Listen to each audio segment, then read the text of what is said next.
Also mein Name ist Oliver Zock. Ich bin geschäftsführender Gesellschafter von der Firma Brandt AG. Ich bin Schreiner und die Firma Brandt AG ist eine Firma, die vorrangig im gehobenen Innenausbau und im Projektbau tätig ist.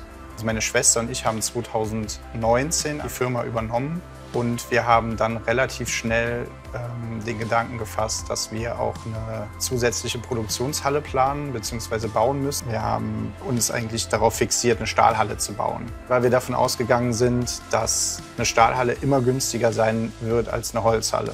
Dann hatten wir so den relativ subjektiven Eindruck, dass es doch vielleicht ganz schön teuer ist und dass es auch Sinn macht, bei so einem riesigen Investitionsvolumen dann auch mal noch eine Zweitmeinung einzuholen. Und der Jonas ist halt ein Kumpel von mir. Ich kenne ihn aus einem Handwerkernetzwerk. Und ich habe ihn dann wir haben gesprochen und er meinte so, ja, warum baut ihr denn keine Holzhalle? Dann war halt meine erste Reaktion, nee, eine Holzhalle, das ist viel zu teuer. Das wollen wir uns eigentlich nicht leisten. Das ist Luxus. So. Haben es natürlich dann in Zahlen zusammengefasst und sind natürlich dann auch gemeinsam zu Ligna mal gefahren. Die haben uns da sehr bereitwillig in ihrem Werk aufgenommen und wir konnten uns alles anschauen und natürlich dann letztendlich damit auch den Kunden von der Arbeit oder von der Qualität da überzeugen.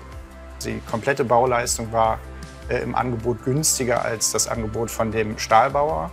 Und ja, dann war es auf einmal super interessant. Und wir sind ja als Schreiner sowieso Holzwürmer. Wir finden das halt, ja, insgesamt ist ein schöner Werkstoff, hat uns dann direkt angesprochen und der Preis war attraktiv. Und mit Jonas zusammen als Generalunternehmer war das einfach eine gute Entscheidung.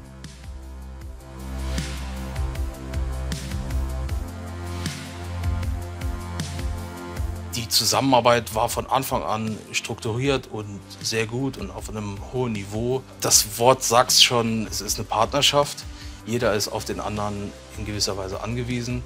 Ligna hat es schon, glaube ich, sehr früh verstanden, sich digital dieses Projekt vorzunehmen, um einfach ein Modell zu haben, mit dem man schnell und zügig arbeiten kann, weil es gibt immer in einer Planungs- und Bauphase Änderungen, auf die ich reagieren muss.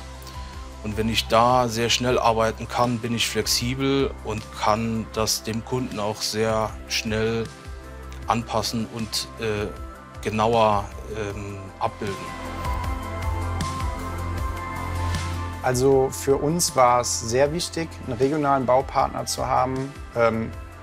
Der Punkt, dass das ein Kumpel von mir ist oder ein Freund von mir, war natürlich noch mal ein zusätzliches Plus. Wir haben vom Bau letztendlich gar nichts mitbekommen. Also ich meine, wir haben ja direkt nebenan hier unser Grundstück, aber wir haben eigentlich während der Bauphase kaum noch letztendlich Kontakt haben müssen zu Jonas. Also ich bin natürlich immer wieder rübergelaufen, habe gefragt, wie sieht's aus. Ich musste mich nicht mehr damit beschäftigen, so wirklich. Also in der Planungsleistung wurde alles schon erschlagen, was zu hinterfragen war. Und dann ist der Bau einfach nur noch hochgezogen worden. Und es hat genauso gepasst, wie wir es uns gedacht haben.